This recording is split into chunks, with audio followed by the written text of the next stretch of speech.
আসসালামু আলাইকুম। আমি রুজামণি, রুজাস মম গ্যালারি উইথ কুকিং চ্যানেলে সবাইকে স্বাগতম। আজ আমি করে দেখাবো তেলাপিয়া মাছের ঝুরি ভাজা রেসিপি। যারা মাছ খেতে পছন্দ করেন না তারা একবার মাছের এই ঝুরি ভাজিটা খেয়ে দেখতে পারেন, আশা করি ভালো লাগবে। মাছের এই ঝুরি ভাজি রেসিপির জন্য আমি 1 কেজি ওজনের একটা বেশ বড় তাজা তেলাপিয়া মাছ নিয়েছি। এই মাছটি আমি পুকুর থেকে ধরে নিয়েছি। তেলাপিয়া মাছের কাঁটাগুলো অনেক শক্ত। একটি কেচির সাহায্যে আমি কাঁটাগুলো কেটে নিব। এবার মাছের আঁশগুলো ভালো করে ছাড়িয়ে নিব। আঁশ ছাড়ানো হয়ে গেলে একটি ছুরির সাহায্যে পেট কেটে পরিষ্কার করে নিব। এবার মাছটি ভালো করে ধুয়ে নিব। আমি কত সুন্দর করে মাছটি পরিষ্কার করে নিয়েছি। এবার একটি ছুরির সাহায্যে মাছটি এঁকে নিব। এক পিঠ আঁকা শেষ হলে মাছটি উল্টিয়ে অপর পিঠও এঁকে নিব। মাছটির দু পিঠই আঁকা শেষ হয়ে গেলে আবারও ভালো করে ধুয়ে নিব।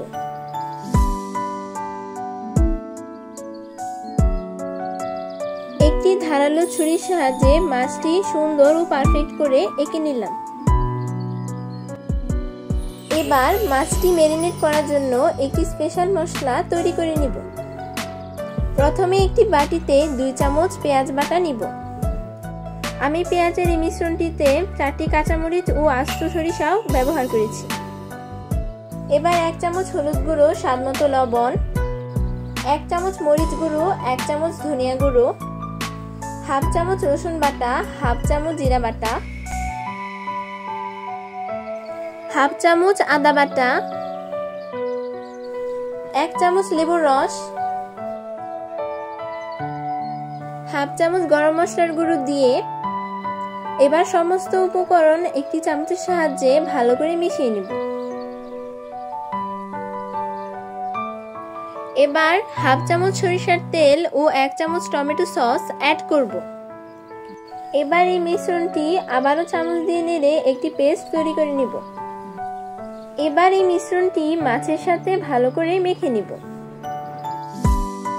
এবার কেটে রাখা একটি টমেটো, কিছু রসুনের কোষ, কিছু পেঁয়াজ কলি, 4টি কাঁচামরিচ, কিছু ধনেপাতা, বাকি মশলায় মেখে মাছের পেটে খালি জায়গায় দিয়ে দিব এবং কিছুক্ষণ রেস্টে রেখে দিব।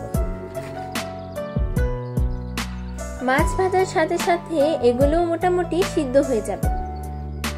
অপরদিকে চুলায় প্যানে পর্যাপ্ত পরিমাণ সরিষার তেল গরম করে নিব। এবার ম্যারিনেট করে রাখা মাছটি তেলে দিয়ে দিব। মাছের এক পিঠ ভাজা ভাজা বা সিদ্ধ হয়ে গেলে মাছটি উল্টিয়ে অপর পিঠও ভাজা ভাজা করে নিব। মাছটি অনেক বড়, তাই উল্টানোর সময় একটু সতর্ক থাকতে হবে যাতে মাছটি ভেঙে না যায়। এই মাছটি পুরোপুরি ভাজতে বা সিদ্ধ হতে আমার 15 মিনিটের মতো সময় লেগেছে। মাছের পেটে আমি যে আস্ত টমেটো, রসুন, কাঁচামরিচ, ধনেপাতা, পেঁয়াজগুলি দিয়েছিলাম তা মোটামুটি সিদ্ধ হয়ে গেছে। আমার মাছটি ভাজা ভাজা হয়ে গেছে। এবার চুলা থেকে নামিয়ে নিব। এবার মাছটি ঠান্ডা করে মাছের কাঁটাগুলো ভালো করে বেছে নিব। এবার মাছ ভাজার তেলে কিছু আস্ত জিরার ফোড়ন দিব এবং কাঁটা বেছে রাখা মাছের ঝুরি আবারও 2-3 মিনিটের জন্য একটু ভেজে নিব। এবার খাওয়ার জন্য রেডি মাছের ঝুরি ভাজা রেসিপি। মাছের এই ঝুরি ভাজা গরম ভাতের সাথে বেশ জমে যায়। ঝুরি ভাজার রেসিপিটা থাকলে মাছ বা মাংসের কোনো দরকার হয় না। পরিবেশনের জন্য আমি একটি প্লেটে নিয়ে দেখাচ্ছি মাছের এই ঝুরি ভাজা। দেখতে কতটা সুন্দর ও লোভনীয় হয়েছে, সেই সাথে খেতেও অনেক সুস্বাদু হয়েছে।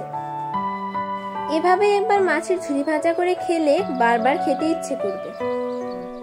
এরকম মজার রেসিপি পেতে আমার চ্যানেলটি সাবস্ক্রাইব করবেন এবং সাথে থাকা বেল আইকনটি প্রেস করে দিবেন।